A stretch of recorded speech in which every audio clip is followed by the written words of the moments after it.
Halo, selamat pagi. Pagi dokter. Udah ada yang hadir? Udah ada yang hadir ya? Sudah dokter, tapi sepertinya belum lengkap. Ya. Silakan bantu untuk aku hubungi dulu ya dokter. Nanti jam 12 kita mulai langsung ya. Baik dokter.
Ya, boleh kita mulai ya.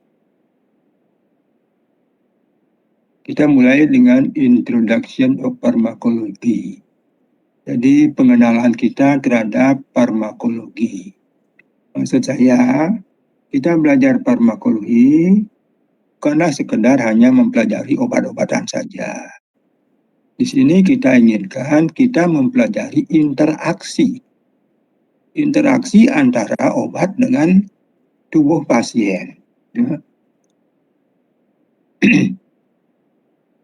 Jadi maksud saya, obat itu menimbulkan aksi terhadap tubuh kita. Tubuh kita juga mengadakan reaksi terhadap obat yang masuk.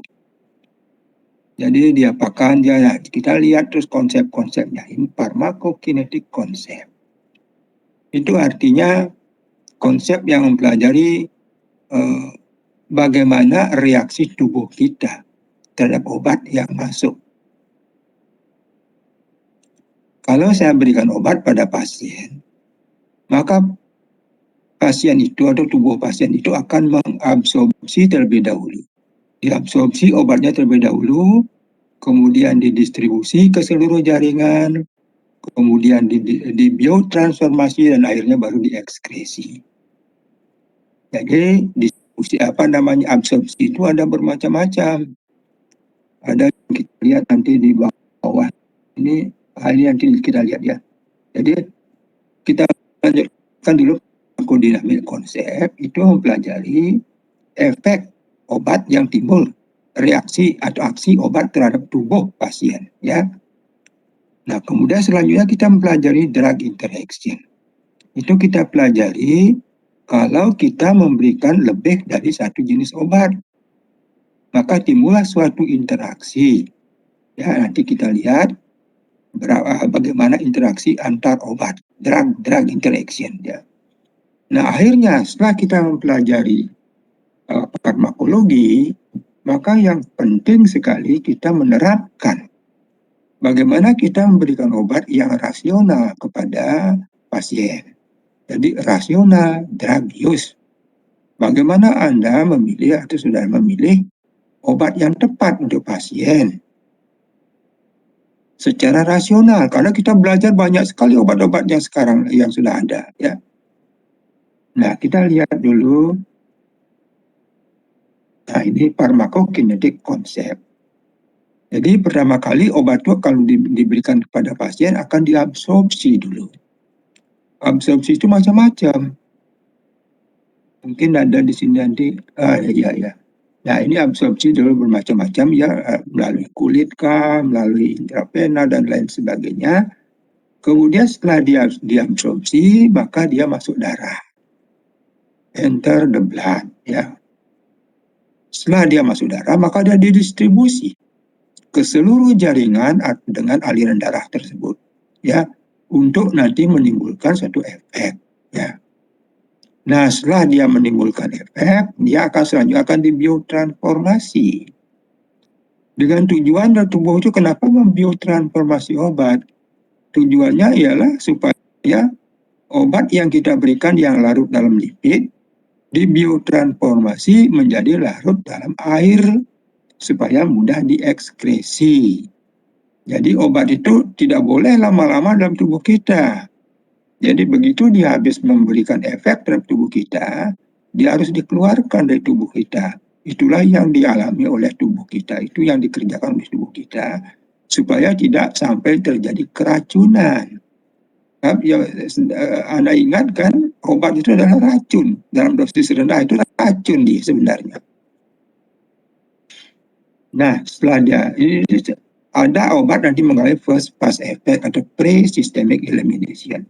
Itu artinya terjadi eliminasi sebelum obat itu masuk ke sirkulasi sistemik. Jadi eliminasi dengan ekskresi itu berbeda di dalam farmakologi nanti ya. Eliminasi itu artinya perubahan obat dari yang aktif menjadi yang tidak aktif, itu kita sebutkan sebagai eliminasi. Perubahan obat yang aktif yang kita berikan menjadi obat yang tidak aktif. Jadi metabolit yang tidak aktif.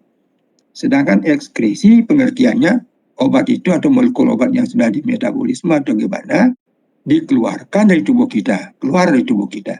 Sedangkan eliminasi itu belum tentu keluar, belum tentu dia. Tapi dia membentuk suatu metabolit yang tidak aktif, ya.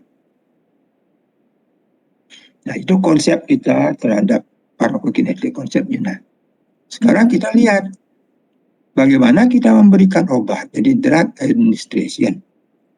Bagaimana caranya kita memberikan obat pada pasien. Yang pertama itu ada enteral. Enteral itu artinya per oral, diminum. Jadi disinilah dia mempunyai have pre-systemic elimination. Artinya gini, kalau saya berikan obat secara intra per oral, maka dia akan masuk lambung terlebih dahulu kan. Di dalam lambung asin, asam dia. Oleh karena itu sebagian mungkin akan dirusak. Sebagian daripada obat yang kita berikan akan dirusak. Ya, ada yang seluruhnya dirusak sehingga kita tidak berikan secara oral. Ada yang cuma sebagian dirusak. Ya, berarti yang 100% kita berikan obat kepada pasien sudah berkurang jadinya karena sebagian sudah dirusak. Nah, akhirnya sisanya tersebut masuk ke usus halus. Ke usus halus disinilah terjadi suatu absorpsi yang paling banyak terjadi, ya. Nah, di sini juga terjadi ada juga yang tidak terabsorpsi. Ada sebagian yang tidak bisa diabsorpsi, ya. Ada saja sebagian, ya. Nah, akhirnya terjadilah di sini absorpsi. Setelah diabsorpsi dia masuk ke hati. Karena pembuluh darah yang ada di usus halus itu langsung masuk ke hati, tidak ke sirkulasi sistemik. Masuk dia ke hati dulu. Nah, di dalam hati, nah di sini tempatnya biotransformasi. Jadi sebagian obat itu akan dibiotransformasi. Jadi berkurang juga ini jumlah jadinya. Tadi sudah berkurang di lambung, berkurang juga di usus halus karena absorpsi yang tidak sempurna. Akhirnya dibiotransformasi lagi, sehingga akan berkurang, tidak 100% lagi. Ya, jadi yang masuk sirkulasi yang dari hati itulah yang masuk ke sistem, yang masuk sirkulasi tidak 100% lagi, ya, karena itu mengalami itu yang saya sebutkan sebagai pre-systemic elimination. Jadi eliminasi yang terjadi sebelum obat itu masuk ke sirkulasi sistemik, ya. Nah, sedangkan yang parenteral itu artinya selain oral, ya. Jadi mungkin intramuskuler, intravena, subkutan, sublingual dan lain sebagainya. Harus dibedakan ya sublingual sama peroral, ya. Kalau sublingual itu ditaruh bawah lidah, ya, karena nanti terjadi biotransformasinya berbeda, ya. Nah, itu yang enteral. Tapi yang enteral itu mudah diberikan pada pasien karena pasien sendiri bisa minum sendiri, ya. Sedangkan parenteral mungkin tidak, ya, kecuali mungkin sublingual dia bisa memakai sublingual secara tersendiri, ya. Ya, itu drug administration. Dokter, Ya, maaf, izin menginfokan belum di-record, dokter? ya. Izin menginfokan untuk merecord. Oh ya, boleh. Nah, sekarang setelah dia obat itu menimbulkan efek pada tubuh kita, terjadilah biotransformasi, perubahan atau disebutlah juga metabolisme. Metabolisme obat itu karena suatu perubahan formation kita sebut biotransformation. Itu sama dengan artinya dengan metabolisme. Jadi obat itu di metabolisme. Ya. Yang pertama apa yang terjadi? Aktif drug, obat yang aktif yang kita berikan pada pasien itu di biotransformasi menjadi metabolit inaktif. Itu kebanyakan, ya. Kebanyakan obat itu mengalami perubahan menjadi inaktif metabolit, ya. Nah, yang kedua, dari aktif drug bisa juga di metabolisme menjadi aktif drug. Beberapa obat begitu. Ambillah contoh misalnya diazepam, ya. Diazepam itu pertama kali dia ubah menjadi metil diazepam, ya. Kemudian dia diubah lagi oxazepam. Akhirnya dia beberapa kali diubah menjadi aktif drug. Nah, kemudian barulah dia menjadi inaktif metabolit, ya. Nah, sehingga kalau ini terjadi, obat-obat ini akan menimbulkan satu duration of action yang lebih panjang, ya, karena beberapa kali menjadi aktif. Selanjutnya ada obat yang inaktif di luar tubuh, di luar tubuh kita, di metabolisme atau di biotransformasi menjadi aktif. Itu kita sebut sebagai prodrug. Jadi secara in vitro nanti dia tidak menimbulkan efek apa-apa. Tapi setelah dia masuk ke dalam tubuh kita, di biotransformasi menjadilah dia aktif, ya. Nah, itu kita sebut prodrug. Banyak sekarang obat-obat yang termasuk prodrug. Termasuk juga vitamin, ya. Provitamin A, provitamin D, ya. Nah, itu sebenarnya kalau di luar tubuh kita dia tidak aktif. In vitro tidak aktif, tapi begitu dia sampai ke usus halus diaktifkanlah dia di sana. Baru dia menjadi aktif. Itu kita sebut prodrug, ya. Jadi simpulannya, ya, aktif menjadi inaktif, aktif menjadi aktif lain-lainnya, inaktif menjadi aktif, ya. Nah, dalam proses biotransformasi ada kita mengenal enzim inducer. Ada juga enzim inhibition atau enzim inhibitor, ya. Enzim inducer itu artinya ada sekelompok obat yang dapat meningkatkan produksi enzim metabolisme maksudnya. Jadi enzim metabolisme akan meningkat kalau saya berikan salah satu dari obat-obat ini. Misalnya lah rifampicin, phenobarbital itu termasuk enzim inducer. Ya, kalau saya berikan obat ini, biasanya dalam waktu 2 minggu kalau kita berikan terus-menerus, dia akan meningkatkan produksi enzim metabolis. Enzim metabolik. Ya. Artinya apa? Kalau nanti obat ini dikombinasi dengan obat lain, nah di sini dia akan kelihatan. Maka obat lain itu akan dipercepat metabolismenya, dipercepat biotransformasinya. Sehingga duration of action dari obat yang tercampur tadi akan pendek, lebih pendek jadinya. Ya. Nah itu nanti kita lihat pada drug interaksi. Ya. Nah sedangkan enzim inhibitor kebalikannya. Dia justru kelompok obat ini menghambat produksi enzim metabolik. Ya. Sehingga apa jadinya? Obat yang saya berikan bersamaan dengan enzim inhibition itu akan diperpanjang gininya, diperlama duration of action-nya. Sehingga jangan-jangan nanti kita menimbulkan suatu efek toksik karena dia akan meningkat terus dalam darah. Karena metabolismenya lambat. Ya, kalau diberikan dosis yang sama. Ya, dalam hal ini kita harus hati-hati. Memberikan enzim inducer atau memberikan enzim inhibition harus hati-hati dalam hal mengkombinasi obat. Karena kita tidak tahu seberapa banyak dia akan menimbulkan suatu peningkatan. Seberapa banyak dia menghambat pembentukan enzim. Kita tidak tahu.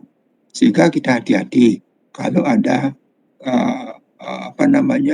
kombinasi, kalau kita ingin mengkombinasi antara obat yang termasuk kelompok enzim inducer ataupun kelompok obat yang termasuk enzim inhibition atau inhibitor.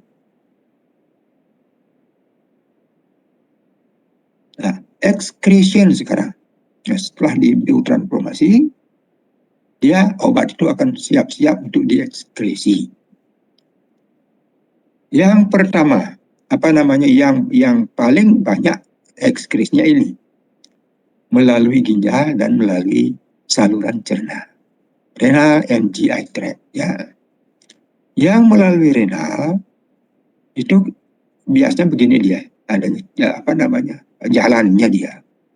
Ada yang melalui filtrasi glomerulus, ya. Ada yang melalui active tubular secretion, ya. Yang melalui glomerulus itu selalu lewat filtrasi tadi. Jadi obat yang terikat dengan protein tidak bisa masuk glomerular filtration. Kenapa?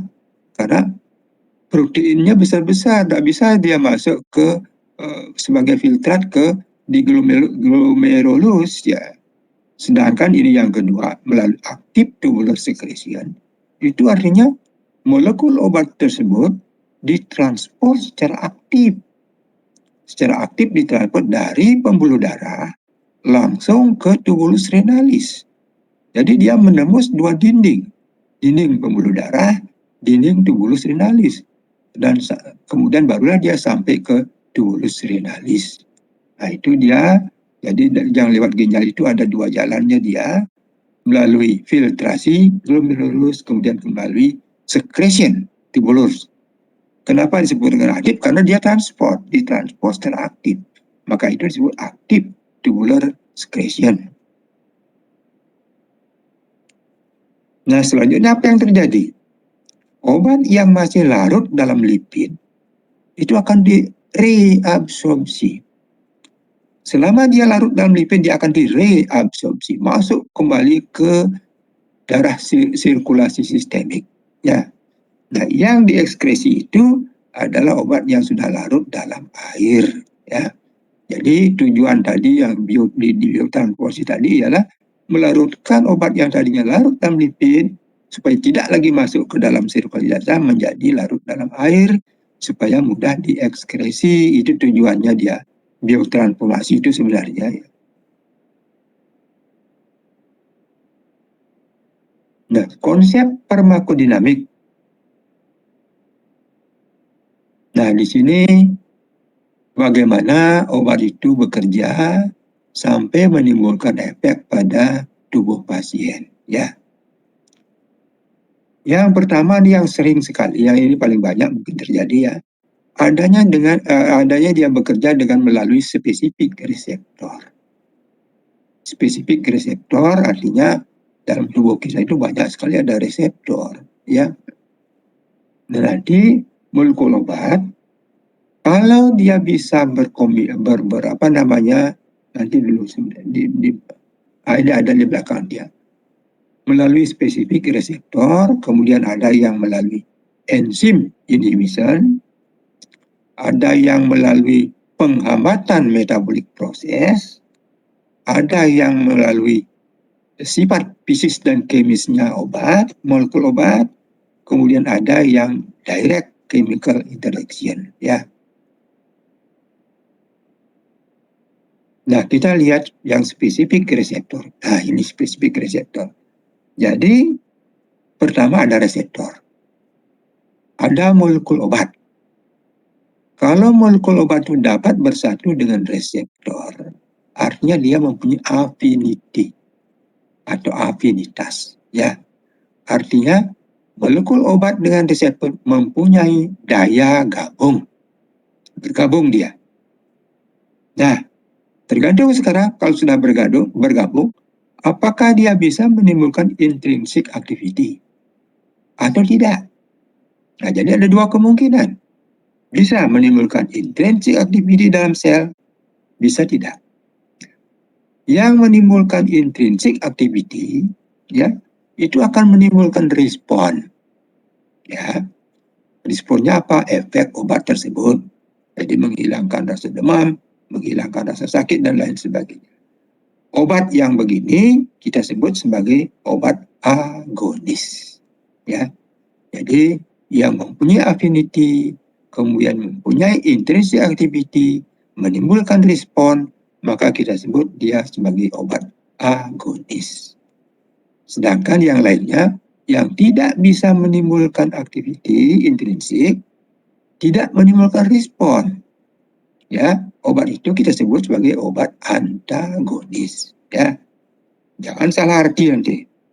Obat agonis, obat antagonis pun kita gunakan untuk penyembuhan, ya. Nah, mungkin sudah heran, mungkin ya, Anda heran kok antagonis kok bisa menimbulkan efek. Dia menurunkan efeknya. Berilah sekarang contoh dengan pada beta agonis, ya. Ya, obat yang dipakai untuk anti hipertensi, ya. Antagonis dia menurunkan kerja jantung, ya, menurunkan denyut jantung, menurunkan kontraksi jantung, sehingga tekanan darah akan bisa menurun. Jadi obat agonis, obat antagonis kita gunakan dalam klinik, jangan disalahartikan. Nah, yang full agonis ada.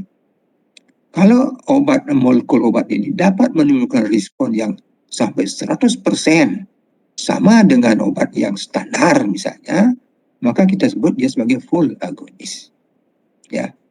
Misalnya morfin dengan petidin. Nah, itu obat yang sejenis, tapi dia bisa menimbulkan efek sama seperti morfin, petidin.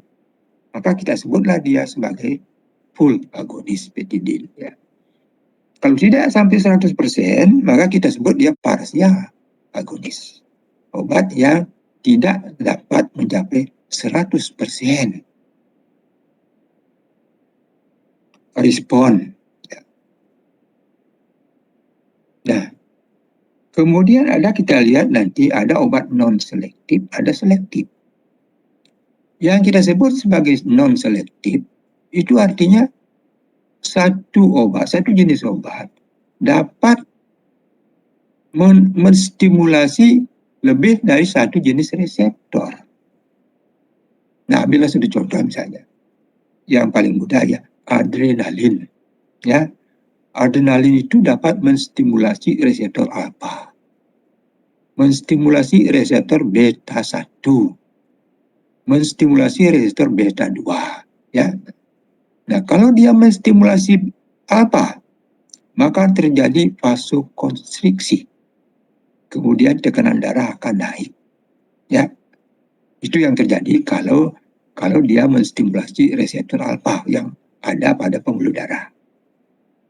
Kemudian dia juga menstimulasi beta 1 yang ada di jantung. Ya, akibatnya apa? Denyut jantung akan meningkat, kontraksi jantung akan bertambah kuat. Itu kita sebut dengan inotropik, kronotropik positif. Ya. Nah, selanjutnya dia juga menstimulasi beta 2. Sudah tiga reseptor dia stimulasi. Reseptor beta 2 kalau distimulasi, maka terjadi suatu bronchodilatasi. Ini penting pada pengobatan asma. Kalau kita mengobati asma, yang kita inginkan obat yang menyebabkan bronchodilatasi. Ya. Nah, apa yang terjadi misalnya? Kalau sekarang saya berikan adrenalin pada pasien asma bronkial. Asma bronkial memerlukan beta 2 agonis. Perlu dia beta 2-nya distimulasi supaya terjadi suatu bronchodilatasi.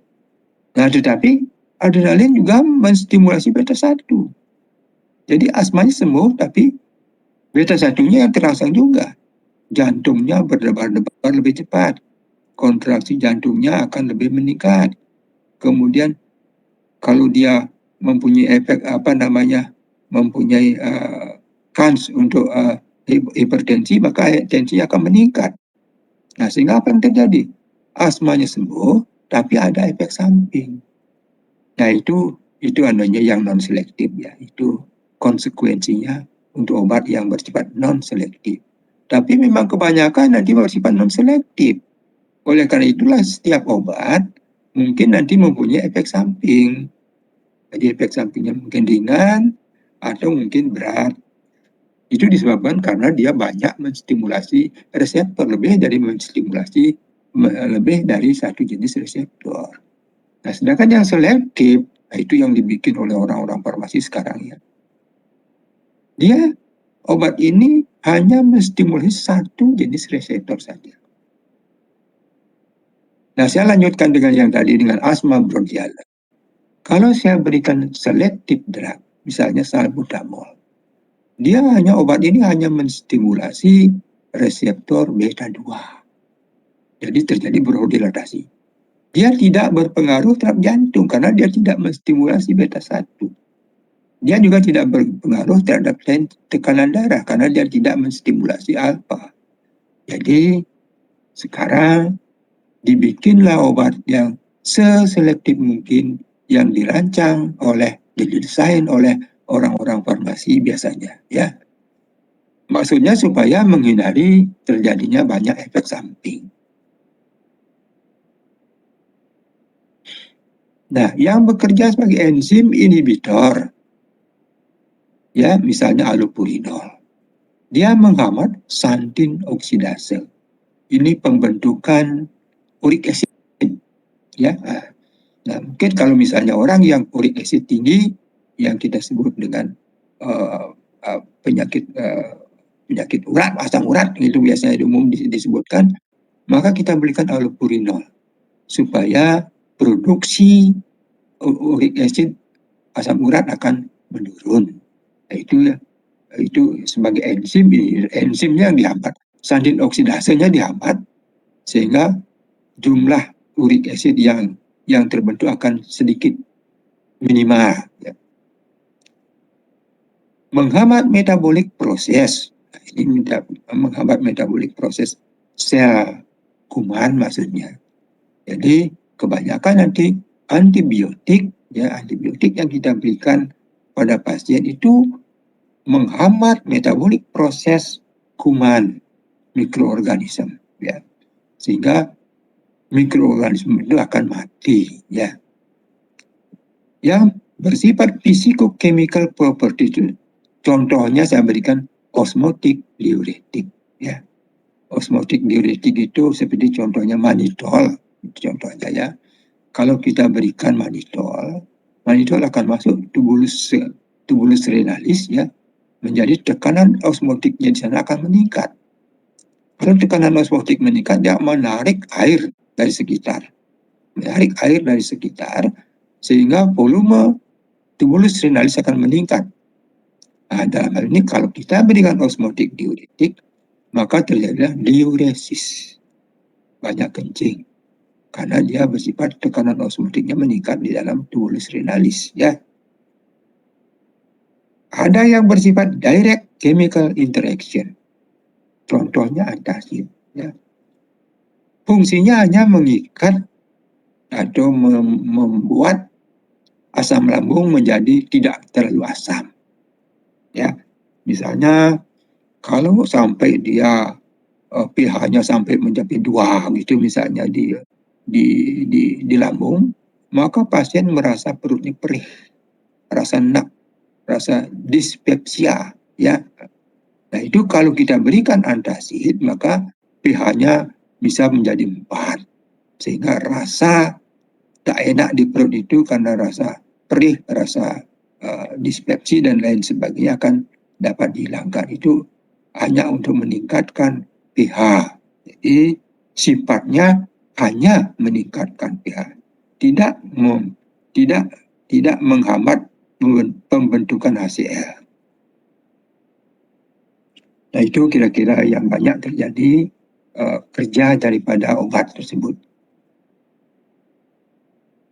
Drug interaction sudah saya berikan tadi, ya.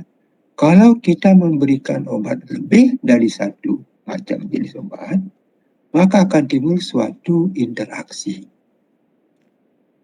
Pertama kali pharmaceutical interaction atau incompatibility, artinya obat itu tidak tercampurkan, tidak bisa dicampur. Biasanya kan ada orang dulu-dulunya ini kita campur obat menjadi, dari 2 obat dijadikan 1. Ada terus obat yang termasuk ini yang compatibility, tidak tercampurkan dia, tidak tercampur, kemudian tidak akan berefek pada tubuh kita kalau itu diberikan pada pasien, ya. Nah, itu di luar tubuh kita sudah incompatibility, sudah terjadi interaksi, sehingga tidak akan menimbulkan efek pada tubuh kita kalau diberikan, ya. Oleh karena itu sudah dari awal kita tidak akan berikan yang bersifat incompatibility. Nah, kemudian ada pharmacokinetic interaction. Jadi interaksi ini terjadi pada proses pharmacokinetik, pada kinetik. Misalnya terjadi pada proses absorpsi, terjadi pada proses distribusi, terjadi pada proses biotransformasi, terjadi pada proses ekskresi dan lain sebagainya di pharmacokinetik. Nah, sedangkan ada juga pharmacodynamic interaction. Interaksi itu terjadi pada proses pharmacodynamic. Interaksi yang apa namanya pharmacokinetik dengan makanan. Nah, terjadi suatu interaksi di absorpsinya berubah nanti. Terjadi suatu absorpsi. Nah, kalau misalnya beberapa contoh saya berikan, ampicillin, rifampicin, erythromycin. Ini kalau kita makan bersamaan dengan makanan, food maksudnya, maka akan terjadi absorpsinya akan menurun. Bioavailability-nya akan menurun. Jadi obat utuh yang akan masuk ke sirkulasi sistemik akan menurun kalau kalau obat-obat yang semacam ini kita berikan bersamaan dengan makan, ya. Sebaiknya kalau begitu kita berikan di dalam keadaan perut kosong, ya. Dengan antacid, digoxin, kalau ini beberapa contoh saja. Nanti banyak juga yang akan menimbulkan efek yang terjadi interaksi, ya. Digoxin, ketoconazole, quinolone, tetracycline, itu akan diikat oleh antacid, sehingga dia tidak larut, tidak bisa diabsorpsi, ya. Akhirnya akan dibuang lewat feses, ya.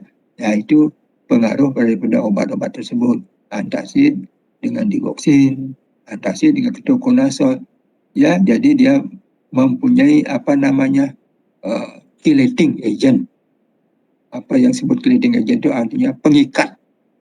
sehingga obat itu tidak larut dan tidak bisa diabsorpsi, akhirnya diekskresi lewat feses. Nah, ini saya sebutkan cleaning agent tadi ya. Fe, aluminium, kalsium, magnesium itu adalah circulating agent. Begitu juga kolestiramin, adsorban itu merupakan chelating agent, pengikat ya.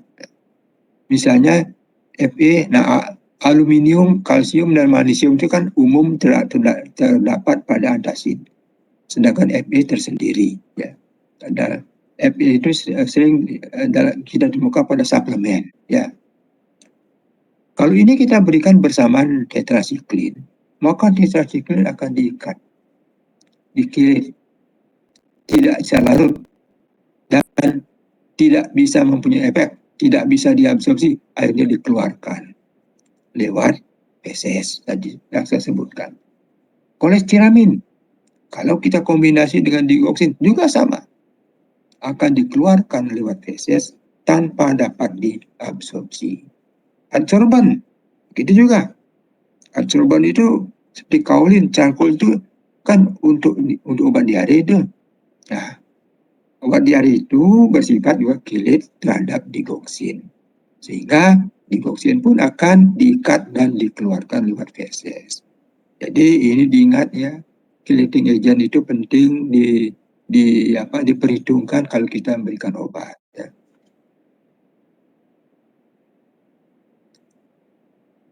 Interaction pada plasma. Nah, ini terutama warfarin. Warfarin ini kenapa saya pakai warfarin di sini? Karena warfarin itu mempunyai efek toksik yang berat, mempunyai efek toksik terjadi perdarahan yang spontan. Ya.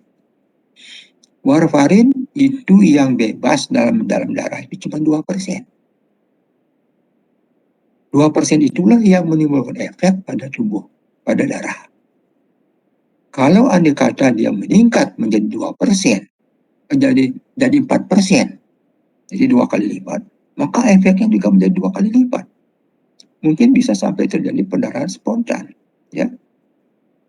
Nah, dengan phenylbutazone, nah ini sama-sama berikatan dengan protein yang sama, albumin yang sama.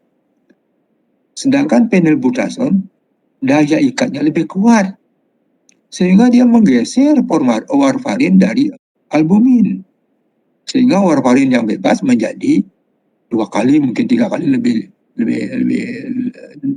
daripada normal, sehingga terjadilah suatu perdarahan yang spontan ya, terutama phenylbutazone, terutama dengan phenylbutazone. Jadi di sini warfarinnya itu yang berbahaya ya. Nah, karena dia dengan 2% sudah mempunyai pengobatan secara terapi, dosis terapi. Nah, kalau 4% sampai yang bebas, menjadilah dia 2 kali lipat, efek sampingnya menjadi perdarahan spontan ya.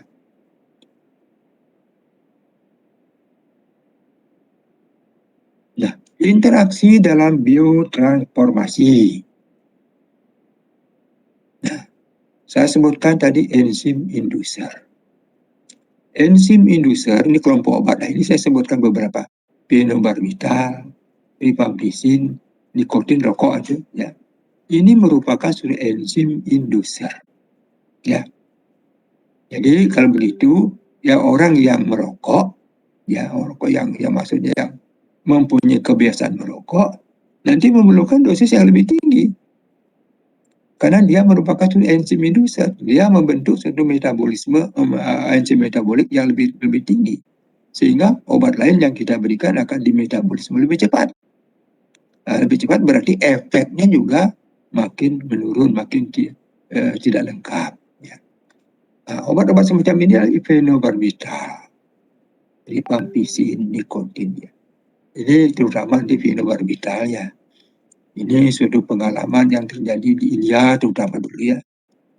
Phenobarbital. Kemudian dikombinasi dengan pil KB, pil kontrasepsi ya. dikombinasi, kita belum diketahui bahwa phenobarbital itu merupakan suatu enzim inducer. Setelah dikombinasi, dia tidak pernah lupa meminum pil KB-nya, ya, kontrasepsinya, tapi hamil dia. Nah, kenapa bisa hamil? Karena pil kontrasepsi dipercepat metabolismenya, yang harusnya dia 24 jam efeknya, sehingga menjadi cuma 10 jam, karena dipercepat. Jadi, duration of action-nya lebih singkat. Terjadilah kehamilan. Nah, baru terus diketahui bahwa phenobarbital itulah merupakan enzim inducer yang meningkatkan produksi enzim yang kalau dikombinasi dengan obat lain akan memperpendek duration of action, masa kerja daripada obat tersebut. Nah, sedangkan enzim inhibition itu justru menghambat pembentukan enzim metabolik. Contohnya ritonavir, ketoconazole, cimetidine, ya. Nah, nanti obat-obat ini akan dijelaskan lebih lanjut nanti, ya. Kelompok ini merupakan kelompok obat yang dapat menghambat pembentukan enzim, sehingga enzim metabolit akan sedikit menurun, ya. Akibatnya apa? Obat lain yang kita berikan bersamaan dengan obat-obat ini akan diperpanjang duration of action-nya, sehingga nanti metabolismenya juga lambat. Akhirnya kalau kita berikan terus dalam dosis yang sama akan menimbulkan suatu efek toksik terhadap tubuh, ya.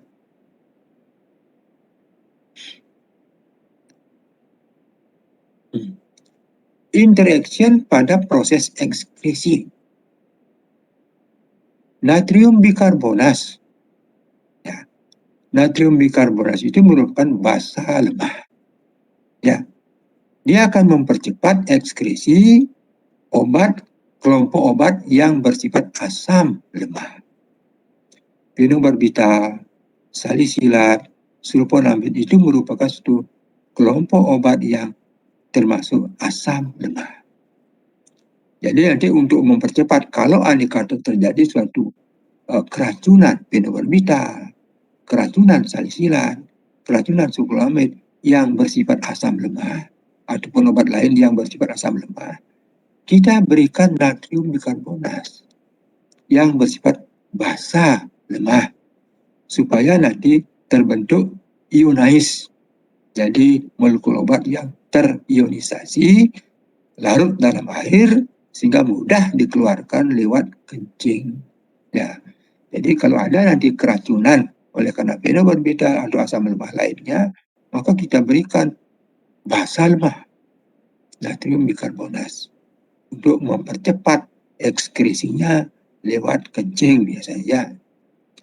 Nah, sedangkan obat berikutnya seperti amfetamin, betidin, ephedrine itu bersifat basa lemah. Ya. Nah, kalau keracunan basa lemah, maka kita percepatlah pengeluarannya dengan amonium klorida yang bersifat asam lemah. Ya. Jadi ingatkan sekali lagi, kalau pasien itu keracunan asam lemah, kita akan dipercepat ekskresinya dengan obat-obat golongan basa lemah.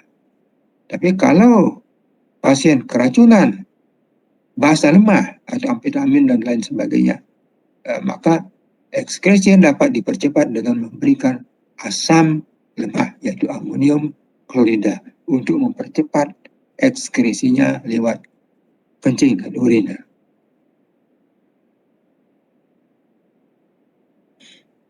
Pharmacodynamic interaction. Nah, ini sih pada proses farmakodinamiknya. Curare dengan acetylcholine pada neuromuscular junction. Pada neuromuscular junction ada reseptor nikotinik. Kalau itu distimulasi oleh acetylcholine, maka terjadilah suatu kontraksi otot. Ya.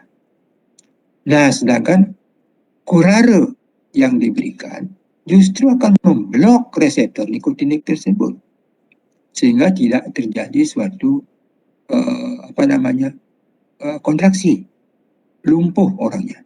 Oleh karena itulah orang yang mendapat kurare akan menjadi lumpuh karena dia memblok reseptor nikotinik.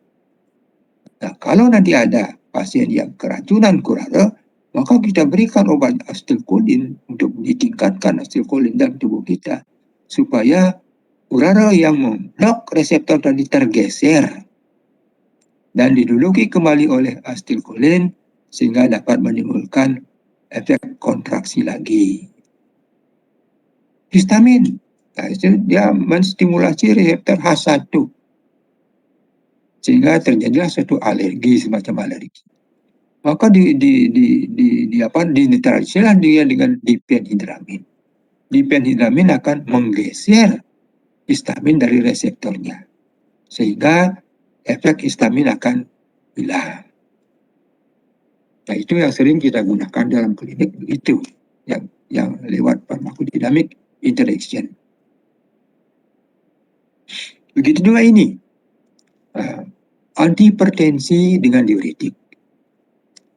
Misalnya saya sebutkan tadi ya, beta blocker lah. Ya, beta blocker merupakan suatu obat antihipertensi. Ya. Selanjutnya, diuretik juga mempunyai efek menurunkan tekanan darah. Jadi antihipertensi beta blocker tadi dikombinasi dengan diuretik, jadi dosisnya dapat diturunkan. Dosis beta blocker dapat diturunkan, dosis diuretik pun dapat diturunkan, sehingga menimbulkan efek yang optimal. Jadi tujuannya adalah menurunkan efek samping. Kalau hanya kita berikan sendiri-sendiri, kalau antihipertensi kita berikan tersendiri dengan dosis yang cukup besar, atau diuretik dengan cukup besar, akan menimbulkan efek samping. Mungkin toksik terjadi. Tapi kalau sudah diberikan dikombinasi antara dengan dosis yang diturunkan, maka kita dapat menghindari terjadinya efek samping. Sulfonamid dengan metoprim ini saling membantu dia dalam hal membunuh mikroorganisme. Ya, saling membantu supaya tidak terbentuk folic acid. Itu yang dipentingkan oleh mikroorganisme untuk berkembang, dia folic acid ya. Nah, kalau sudah dikombinasi sulfonamid metoprim, maka akan terjadi suatu kerjasama antar keduanya, sehingga tidak bisa mikroorganisme tersebut tidak bisa membentuk folic acid. Ya. Amoxicillin dengan clavulanic acid. Nah, ini juga begitu. Clavulanic acid itu adalah semacam antibiotika yang tahan terhadap penisilinase. Jadi misalnya gini, ada semacam mikroorganisme yang membentuk penisilinase, ya. Nah, karena dia membentuk penisilinase, dia akan merusak amoxicillin yang kita berikan, ya. Nah, oleh karena itu, kalau dikombinasi dengan clavulanic acid, maka kerja amoxicillin akan optimal, ya. Ya, tidak dapat dihambat oleh penisilinase karena clavulanic sudah menghambat kerja penisilinase tadi. Narkotik analgesik dengan histamin. Nah, ini akan meningkatkan efek ngantuk. Ya. Ini juga tricyclic antidepresan (TCA). Tricyclic antidepresan. Kalau dikombinasi dengan diphenhidramin, maka akan menimbulkan atropine-like effect. Atropine-like effect itu artinya efek yang timbul seperti atropin. Gejalanya apa? Mulut pasien itu kering. Mulutnya kering, kemudian penglihatannya kabur. Sulit kencing, atau retensio urine, kemudian konstipasi. Nah, itu yang kita sebut dengan atropine-like effect. Ya. Nanti di dalam jurnal pun tidak disebutkan mulutnya kering atau ini itu tidak. Dia sebutkan atropine-like effect, itu yang dimaksud. Yang dimaksud atropine-like effect itu yang saya sebutkan tadi. Mulutnya kering, penglihatan kabur, retensio urine, konstipasi.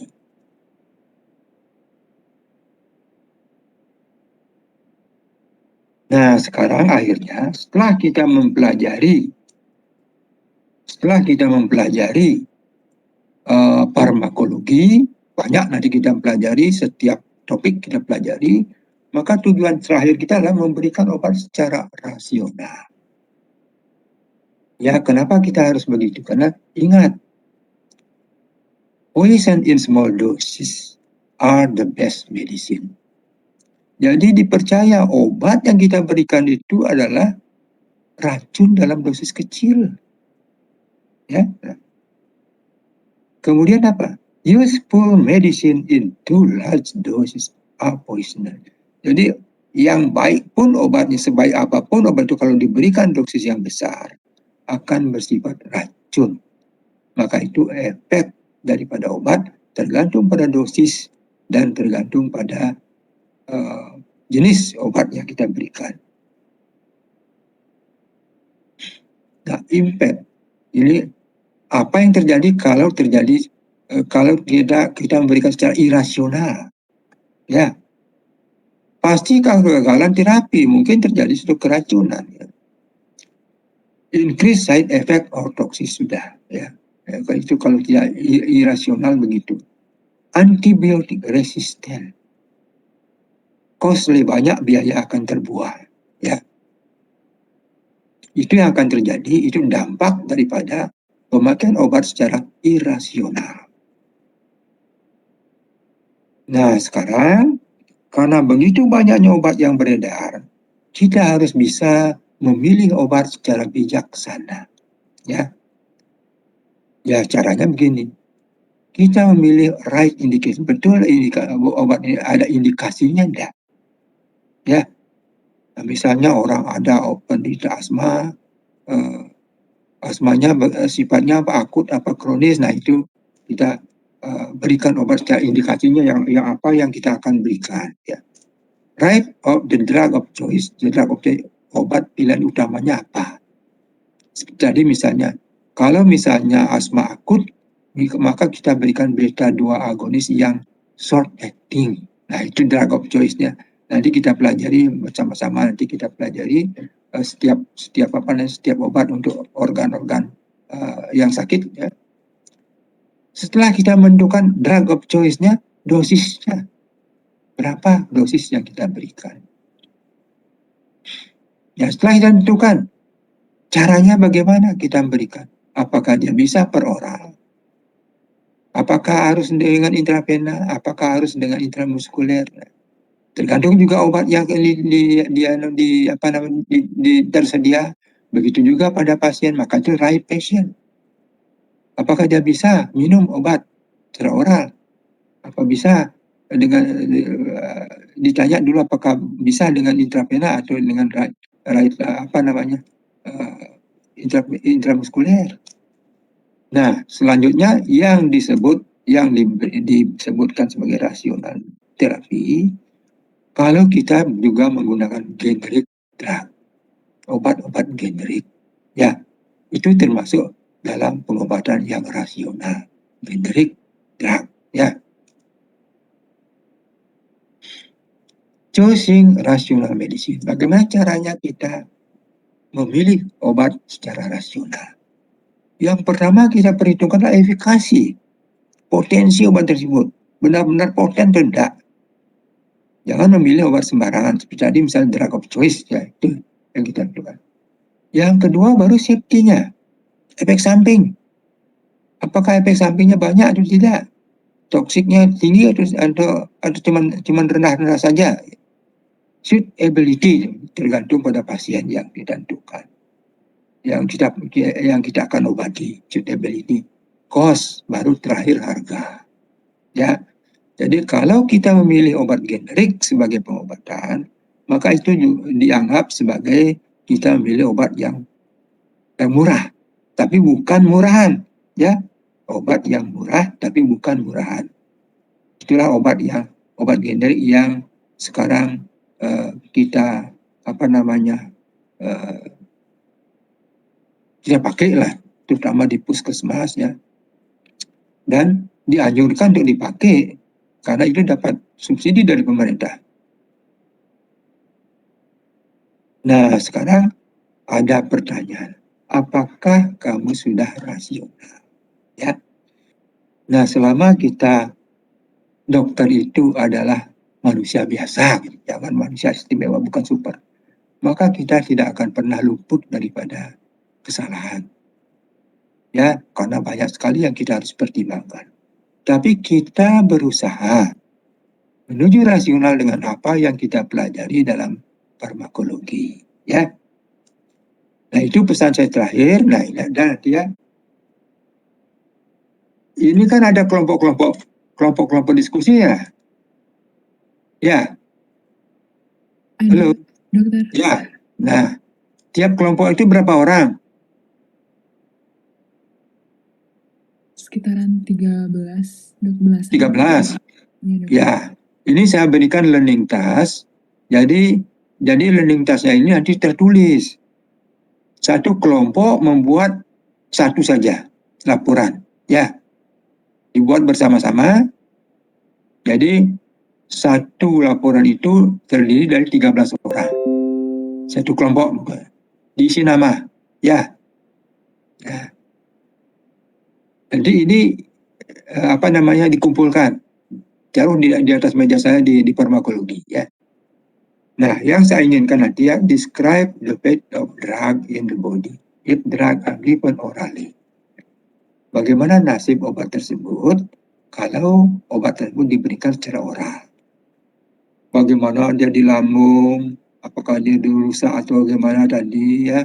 Jadi, kemudian bagaimana dia di usus halus, kemudian selanjutnya apa? Sampai di akhirnya masuk ke sirkulasi sistemik dan sampai menimbulkan efek pada tubuh kita.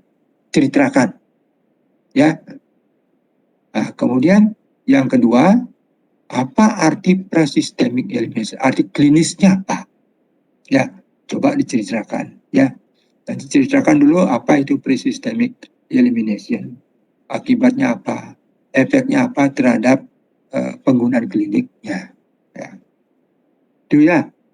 Nanti ingat, satu kelompok 13 orang membuat satu laporan. Dua learning task ini. Nah, sampai di sini saya berikan, ini waktunya habis. Terima kasih atas perhatiannya. Dokter. Sampai saat sekarang masih ada pertanyaan enggak? Saya boleh izin bertanya tentang learning task-nya, dokter? Ya. Saya izin mengonfirmasi, jadi learning task, jadi kan kita juga ada learning task di study guide. Ya. Itu kan berbeda dengan yang di PPT. Jadinya kita mengerjakan yang dikerjakan juga, tapi yang dikumpul ini. Baik dokter, berarti ditulis tangan ya dokter? Tulis tangan boleh, diketip pun lebih bagus. Baik dokter, lalu dikumpul secara kolektif seluruh kelompok lalu dikumpul secara kolektif, ditaruh di atas meja saya di farmakologi. Ya. Batasnya kira-kira tanggal berapa ya dokter? 1 minggu. Ya. Baik dokter. Cukup 1 minggu ya. Baik dokter, makasih dokter. Ya. Nah, kalau begitu kita sudahi sampai di sini dulu. Terima kasih sekali lagi ya atas perhatiannya. Ya, sekarang boleh left.